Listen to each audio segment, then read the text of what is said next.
Pourquoi investir en Afrique et au pays? Mon nom est Dominique Atsé et ensemble, l'Afrique sera la première. Dans ma vidéo précédente, je vous avais présenté les différents domaines dans lesquels je comptais investir mes finances et j'avais aussi promis de partager avec vous mon aventure. Investir n'est pas une chose facile, cela demande beaucoup d'expérience et surtout de connaissances. Dans le but de vous permettre de vous former avec moi, dans cette vidéo, je vous présenterai certaines personnes ressources et certains instituts spécialisés dans le domaine agricole qui pourront vous permettre d'avoir les informations nécessaires et de base. Entrons donc dans le vif du sujet. Pourquoi investir en Afrique et au pays? Je vais vous raconter une petite histoire. Mon père me racontait que lors d'une conversation avec un de ses correspondants, avec qui il traitait pour l'achat de terrain, ce dernier lui avait noté qu'il venait à peine de finir un contrat de vente de plus de 500 hectares de terre. Pendant que vous dormez et rêvez, les gens achètent les terres arables et fertiles de l'Afrique. Pourquoi investir en Afrique et au pays? Entrons donc dans le vif du sujet. Dans cette vidéo, je vous présenterai certaines personnes ressources et surtout certains instituts spécialisés.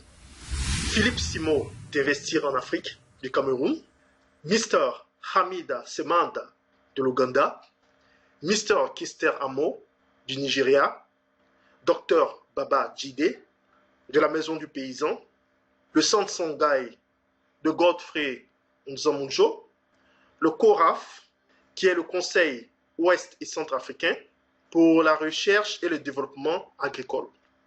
Et enfin, l'ANADER, qui est l'Agence nationale de développement rural. Philippe Simo est un entrepreneur camerounais qui fait la promotion de l'entrepreneuriat et de l'investissement au niveau de la diaspora africaine et surtout sur le continent. C'est une personne qui a fait ses preuves et qui n'a rien à prouver. C'est quelqu'un, de par son travail, de par les informations qu'il met à nos dispositions, nous permettent d'être conscients de la réalité qui se passe sur le continent et de pouvoir connaître les opportunités que regorge l'Afrique en général. Pour toute personne qui envisage d'entreprendre une activité, il serait profitable pour vous d'aller faire un tour sur sa chaîne. Il a une chaîne YouTube qui développe, dans laquelle il présente certaines activités bénéfiques pour l'investissement. Et je pense qu'il serait bénéfique pour vous de jeter un coup d'œil à sa chaîne. Il va vous booster un tout petit peu l'esprit et remettre toutes les pendules à l'heure. Car vous savez, on a besoin de plus de personnes dans nos rangs pour permettre à l'Afrique de se réveiller. Comme je le dis toujours, ensemble, l'Afrique sera la première. Alors, ne perdez pas le temps et allez visiter la chaîne de Philippe Simo. Elle vous fera du bien et elle vous permettra d'avoir les informations nécessaires et de base pour pouvoir commencer un bon projet.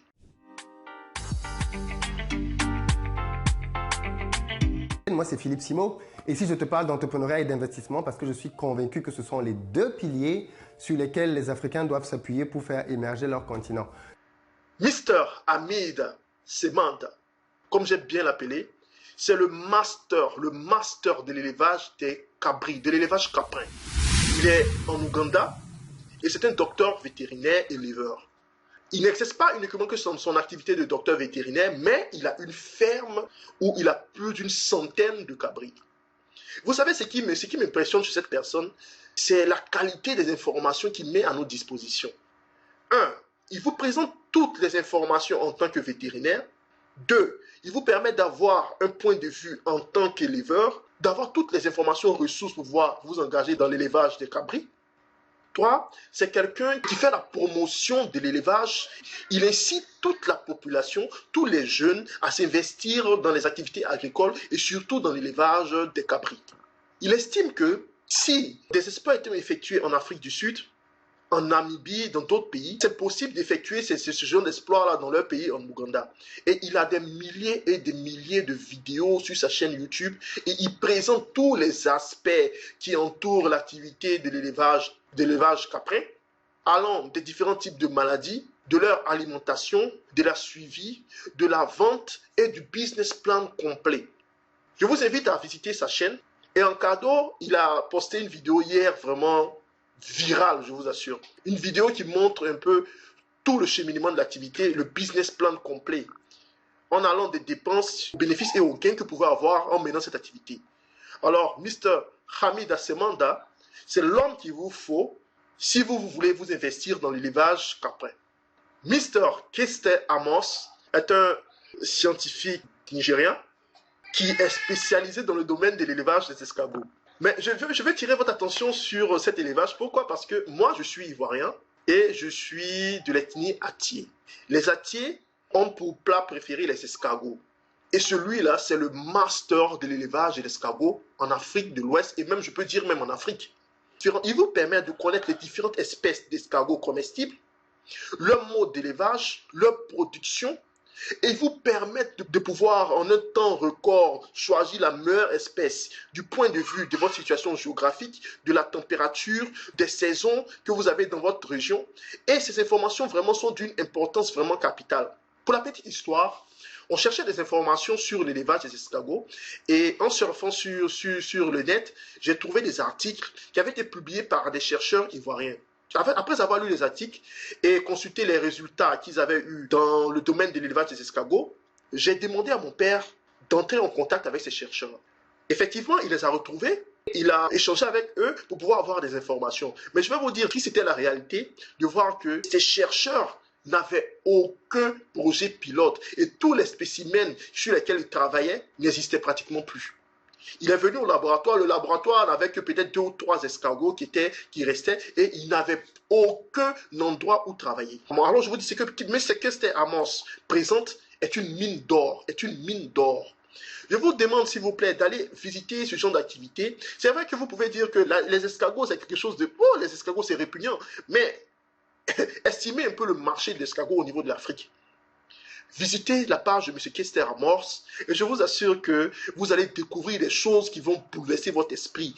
Au point de vue de la technique, de la méthodologie, de la manière de pouvoir développer l'élevage des escargots, vraiment, ce sera une expérience vraiment enrichissante pour vous. Alors, je vous invite à visiter la page de M. Kester Amos.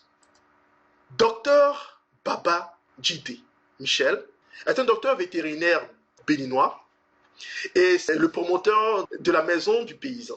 C'est quelqu'un que j'aime, que j'adore, vous n'imaginez pas pourquoi. Parce que c'est quelqu'un qui a révolutionné et qui veut révolutionner l'élevage dans le domaine rural et au village. Il a un concept qui consiste à élever tous les animaux en synergie et dans sa ferme, il a plus d'une quinzaine d'espèces différentes qui vivent en synergie et il a pour slogan de produire 300 poulets à partir de 10 poulets en moins de 6 mois. Il note dans ses vidéos et dans tout ce qu'il montre que c'est le village qui devait nourrir tout le pays, mais le village est l'endroit le plus pauvre. Et il a développé une méthode, une nouvelle technique appelée la maison du paysan, qui permet à n'importe quel villageois, à n'importe quel paysan, à n'importe quelle personne, même un étudiant, d'être autosuffisant et de pouvoir avoir un salaire minimum au moins de 200-250 000 francs, un salaire comme le salaire d'un fonctionnaire. Et donc je vous assure, ne perdez pas le temps. Allez visiter la page du docteur Baba Djidé Michel, qui a fini l'étape de la maison du paysan et qui compte construire maintenant le village du paysan. Je vous assure que ce sont des personnes ressources auprès desquelles vous avez besoin de vous frotter afin de comprendre que tout est simple et facile.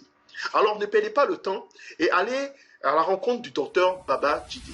La maison du paysan, je l'ai intitulée comme ça, en mémoire de tous les paysans africains qui sont morts de pauvreté en plein 21e siècle. Le village est le lieu par excellence où il devrait avoir l'abondance alimentaire. Dieu a créé la nature pour que d'une graine, on puisse avoir des milliers de graines, quoi. Que d'un petit plant qui germe, on puisse avoir un grand arbre. On ne peut pas vivre pauvre au village. Donc, j'ai vu quand j'ai fini mes études que le village était dans la pauvreté extrême. Et c'est là où j'ai réfléchi, j'ai fait un diagnostic sur la pauvreté et j'ai mis en place cette maison où j'ai changé beaucoup de normes universitaires pour avoir les résultats là. Ici, on a 16 espèces ensemble, qu'on élève ensemble dans une synergie parfaite. Le centre Songhai du docteur Godfrey Nzamunjo n'est plus à présenter et vous tous vous le savez qu'en Afrique, c'est l'un des plus grands centres de recherche et d'élevage et de la promotion des activités agricoles. Et donc pour toute personne qui envisage de pouvoir investir dans ce domaine-là, moi je conseille d'effectuer des formations là-bas afin de pouvoir avoir des notions de base sur comment effectuer l'activité agricole. C'est un domaine vraiment qui m'intéresse beaucoup et c'est pour cela que j'essaie de pouvoir avoir des informations, ressources qui pourront permettre à n'importe quelle personne qui me suit de pouvoir vivre cette expérience avec moi. Le centre Songhai vraiment est spécialisé dans le développement de l'agriculture verte sans pesticides, sans insecticides. Et ce sont les masseurs de ce domaine. Ils ont différents domaines d'activité dans lesquels ils travaillent, que ce soit au niveau de l'élevage, de la pisciculture, de l'agriculture. Et ils ont un très bon centre de formation. Ils travaillent dans la transformation et la distribution des produits. Au niveau de la transformation, ils sont spécialisés dans la construction d'engins de production, d'engins mécanisés. Ils sont spécialisés dans le recyclage des déchets organiques.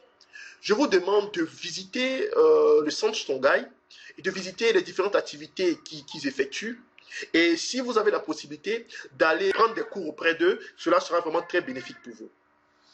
Le CORAF est le Centre Ouest et Central africain pour la recherche et le développement agricole. Ils ont un très bon système d'encadrement. Ils travaillent au niveau de la recherche et ils permettent de pouvoir financer certains projets vraiment très importants au niveau du continent. La dernière chose que j'avais regardée là-bas qui m'avait beaucoup plu, c'est qu'ils avaient trouvé en coopération avec certains chercheurs béninois togolais le système pour pouvoir éradiquer l'infection des mangues griffées. Et si vous allez sur cette page, vous allez voir, vous allez trouver toutes leurs recherches, vous allez trouver tous les domaines dans lesquels ils ont travaillé, avec qui ils ont eu des coopérations, quelles ont été leurs innovations. Et cela peut vous permettre, en effectuant vos activités, de pouvoir éviter beaucoup d'erreurs ou même de trouver des solutions pour des problèmes auxquels vous serez confrontés. Allez faire un tour là-bas et je pense que cela vous aidera. Ils travaillent partout en Afrique. Ils travaillent partout en Afrique et vous pouvez entrer en contact directement avec eux sur votre site internet et essayer de pouvoir prendre des conseils auprès de cet institut. L'ANADER, qui est l'Agence nationale d'appui et de développement rural, qui est un institut ivoirien qui travaille auprès des paysans et de tous les agriculteurs, de toutes les personnes qui sont dans le domaine agricole. Et j'invite tous les Africains à jeter un coup d'œil aux activités qu'ils effectuent. Car là-bas, vous pouvez avoir des informations, ressources, des différents types de techniques qui peuvent vous permettre de booster votre activité. En une seule vidéo, c'est impossible de vous montrer toutes les personnes ressources ou les instituts qui peuvent vous permettre d'améliorer votre activité. Je suis Madame Boabré, Simone Pélagie. Je suis technicien spécialisé en production animale et halieutique. Aujourd'hui, l'ANADER dispose d'expertise en matière d'encadrement en pisciculture, de mise en œuvre en pisciculture. C'est pour dire qu'aujourd'hui, l'ANADER a la porte ouverte à tout le monde. Tous ceux qui aspirent à mettre en place des étangs piscicoles. Au niveau de la rentabilité de la pisciculture, il faut reconnaître que c'est une activité très rentable. Quand on prend l'exemple d'ici, les poissons qui sont produits actuellement sont au nombre de 4032 poissons qui font 1333 kilos. Vous voyez, la vente déjà, il y a un chiffre d'affaires de 2 600 000 qui se dégage avec une charge d'environ 1 150 000. Donc pour une première pêche, imaginez quand il y aura 2 cycles. Donc c'est vraiment rentable et je crois que les autres jeunes doivent copier sur ces jeunes de la LAN. Chercher à se donner une activité rentable, génératrice de revenus. L'ANADER est là pour les accompagner à mettre en place, à transformer leurs idées en projets. J'aimerais terminer en disant qu'il y a beaucoup à faire sur le continent et ensemble, l'Afrique sera la première.